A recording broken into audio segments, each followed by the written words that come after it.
मथुरा में कुट्टू के आटे के पकौड़े खाने पर 50 लोगों की तबीयत बिगड़ गई। बीमार लोगों में बच्चे, बुजुर्ग और महिलाएं शामिल हैं। तबीयत बिगड़ने पर सभी को सीएचसी फरह में भर्ती कराया गया। बीमार हुए लोग फरह इलाके में परखम, बरोदा, मिर्जापुर और मखदूम खैरट गांव में रहने वाले हैं।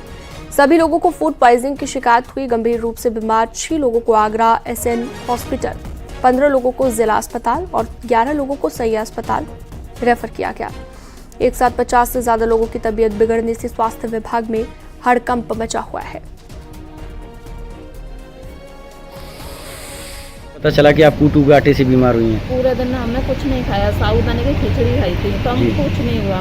ऐसे कुट्टू के आटे की पकौड़ी खाई तो हम थोड़ी देर 10 मिनट बैठे होंगे। इतनी देर में हमारे आंसू को से दिखाई नहीं दिया, चक्कर आने लगे, उल्टी आने लगी। फिर पापा डॉक्टर के पास ले गए थे, उन्होंने कहा हॉस्पिटल लेके जाओ। पापा आगरा में भर्ती हैं, मम्मी, मैं, मेरा भाई, भाभी, बहन यहाँ पे हैं। गांव के और भी लोग बीमार हैं? बहुत सारे 50 आदमी बीमार हैं। औरों को लेके आए थे। छोटे छोटे बच्चे बीमार हैं। मेरे छोटे छोटे बच्चे हैं, उन्होंने घर पे हैं 2-2 साल के। अब वो बच्चे कहाँ हैं? जो किसी के पास कोई नहीं है, घर में अकेले पड़े हैं। मेरे बच्चे पड़ोसी संभाल रहे हैं उन्हें। ये जो बच्चे बीमार हुए हैं वो किससे बीमार हुए हैं? ये फूड पॉइजनिंग के शिकार हुए हैं, जिसमें कुछ बच्चे हैं, कुछ फीमेल हैं, कुछ जेंट्स हैं, जिन्होंने जो कुट्टू के आटे के जो पकौड़े बनते हैं वो खाए हैं। कितने बड़े हैं और कितने बच्चे हैं? ये करीबन 7-8 बच्चे हैं, बाकी के मेल और फीमेल हैं।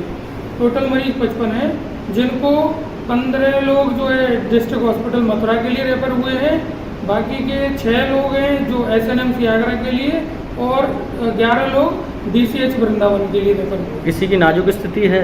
नहीं, उसमें से कुछ लोगों की थोड़ी सी कंडीशन सीरियस थी, उनको भेज दिया गया जिला अस्पताल के लिए।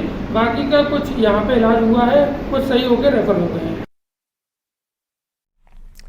नितिन गौतम फोन लाइन पर जुड़ गए हैं ज्यादा जानकारी के साथ। नितिन, अभी क्या स्थिति है उन लोगों की जिनकी तबीयत बिगड़ी है कुट्टू के आटे से बने पकौड़े खाने पर? जी देखिए, हम अपने दर्शकों को बताना चाहेंगे कि जिन लोगों की तबीयत करीब सबसे पहले सामने आई थी, करीब 50 के अधिक से जो लोग थे वो बीमार पड़े हुए थे, जिनमें कुछ की हालत को गंभीर देखते हुए आगरा रेफर किया गया था, तो कोई को जिला अस्पताल रेफर किया गया था, तो कोई को वृंदावन सही अस्पताल में रेफर किया गया था। तो जिले के तमाम जो अस्पताल थे उनमें रेफर किया गया था, क्योंकि एक साथ अस्पतालों में जगह नहीं थी, जिसके चलते इनको रेफर किया गया था। इसके अगर हम बात करें तो अभी जो मरीजों की संख्या है उसमें लगातार इजाफा हो रहा है। फरह क्षेत्र में जो सामुदायिक स्वास्थ्य केंद्र है वहां पर मरीजों लगातार आ रहे हैं, उनको भर्ती किया जा रहा है। तो कहा जा सकता है कि जो कुट्टू के आटे की जो दहशत थी वो लगातार बढ़ती जा रही है। स्वास्थ्य विभाग की बात करें तो स्वास्थ्य विभाग हमेशा इस तरीके के दावे करता है कि हम जो मेले अफसर हैं उसमें मिलावट को ऊपर सक्रिय रहेंगे। वहीं खाद्य विभाग भी अपने दावे करता है, लेकिन इन सब घटना सामने आ रही है उसके बाद जो मिलावट के ऊपर जो अंकुश लगाना चाहिए था जिला प्रशासन को, वो अंकुश नहीं लग पा रहा है।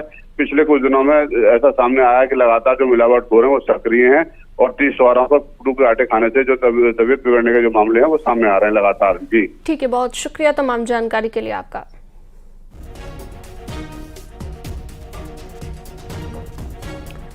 आगरा में भी कुट्टू का आटा खाने से 28 लोग बीमार हो गए। अलग अलग इलाके में 28 लोगों की तबीयत बिगड़ी है। सभी का अस्पताल में इलाज चल रहा है। ये बड़ी खबर इस वक्त हम आपको बता रहे हैं, जहां पर आगरा में भी लोगों की तबीयत खराब हुई है कुट्टू का आटा खाने से।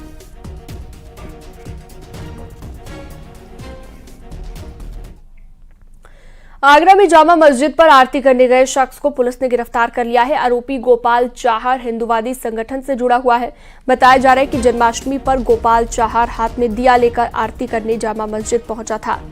थाना मंटोला क्षेत्र के जामा मस्जिद की ये घटना है। आपको बता दें कि जामा मस्जिद की सीढ़ियों के नीचे भगवान केशव देव के विग्रह दबे होने का मामला कोर्ट में विचाराधीन है।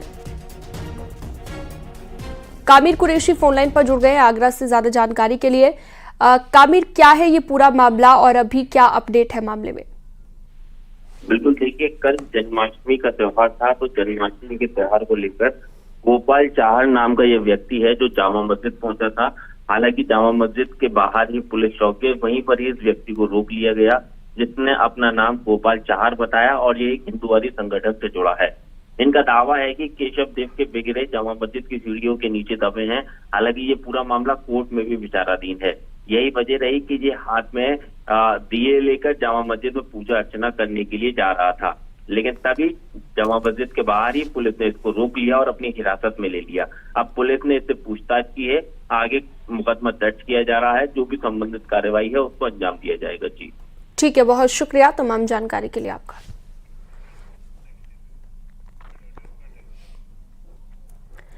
कानपुर से बड़ी खबर, साबरमती ट्रेन हादसे में बड़ा खुलासा हुआ है। एसएजी की प्राथमिक जांच में यह खुलासा हुआ। सूत्रों के हवाले से ये जानकारी मिली है। ट्रेन पलटाने की साजिश यहां पर रची गई थी। 90 RL रेल का टुकड़ा रखा गया था। ट्रैक पर रेल पटरी का टुकड़ा रखा गया था। 26 साल पुराना पटरी का टुकड़ा था। इंजन के कैटल गार्ड से टक्कर हुई थी और पनकी इलाके में ये साजिश रची गई थी। साबरमती एक्सप्रेस को पलटाने के लिए झांसी क्षेत्र के पनकी इंडस्ट्रियल एरिया में रेल ट्रैक पर 90 RL रेल का टुकड़ा रखा गया था। इंजन के कैटल गार्ड से टकराने के बाद यह हादसा यहां पर हुआ था। अमित गंजू फोनलाइन पर जुड़ गए ज्यादा जानकारी के साथ। लगातार अमित एक के बाद एक कई खुलासे हो रहे हैं और साबरमती एक्सप्रेस जो हादसा हुआ था उसे लेकर अब एक और नई जानकारी सामने आई। देखिए शीनम जी, मैं आपको बताना चाहूंगा कि ये रेल हादसे में भले ही किसी की डेथ नहीं हुई, मगर रेलवे के अधिकारी और पुलिस के अधिकारी जो टीम बनी है इसकी जड़ तक जाने का प्रयास कर रही है, क्योंकि 16 अगस्त को अहमदाबाद जा रही साबरमती एक्सप्रेस की बात कर रहे हैं तो इसको पलटाने के लिए झांसी सेक्शन के पंकी इंडस्ट्रियल एरिया में ट्रैक के पास 90 R रेल का एक टुकड़ा, यानी वो टुकड़ा जो 1998 और 96 तक चला, उसके और टुकड़े आने बंद हो गए। सबसे बड़ा जांच का ये विषय था कि 1998 का टुकड़ा ट्रैक पर आया कैसे, इसके ब्लैक स्क्विरल्स कैसे आए, इसकी क्लिपिंग्स कैसे आई, ऐसी तमाम चीजें। और ऐसी आशंका मानी जा रही है कि इंजन से लड़ने के बाद इसके बैक टेल होते हुए वो टुकड़ा लड़ा है, जिसके बाद 21 डब्बे डिरेल्ड हो गए। एसएजी की टीम की जांच में इस दिशा पर भी अब जब काम किया तो ऐसा माना जा रहा है कि ये सबसे बड़ा यही कारण है जिसकी वजह से हुआ। और अब अधिकारी इस बात का पता लगाने का प्रयास कर रहे हैं कि आखिर ये टुकड़ा उस ट्रैक पर कैसे पहुंचा, क्योंकि अगर इसके वेट की बात की जाए तो 140 किलो का ये टुकड़ा एक आदमी के बस का नहीं था। और 2:35 जब ये हादसे की बात हुई तो उससे पूर्व में भी 1 घंटा पहले भी इंदौर पटना वाली ट्रेन निकली थी। अब ये पता लगाने का प्रयास करें कि 1.25 घंटे के अंदर ये ट्रैक पर कैसे पहुंची। रेलवे के अधिकारी एसआईटी की टीम के साथ मिलकर इस पर जांच कर रहे हैं और इन सबके बीच इस टुकड़े का जो परीक्षण हुआ है उसके भी तमाम चीजें सामने आ रही है। और ऐसे में अधिकारी अब बयानों के साथ साथ जांच में भी युद्ध स्तर पर जुट गए हैं। ठीक है, बहुत शुक्रिया अमित गंजू तमाम जानकारी के लिए आपका।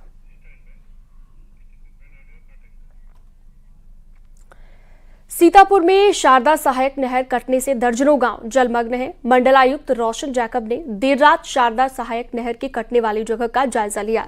बचाव और राहत कार्य का जायजा लेने के बाद राहत शिविर में जाकर ग्रामीणों से बातचीत की। ग्रामीणों को हर संभव मदद का भरोसा दिलाया गया।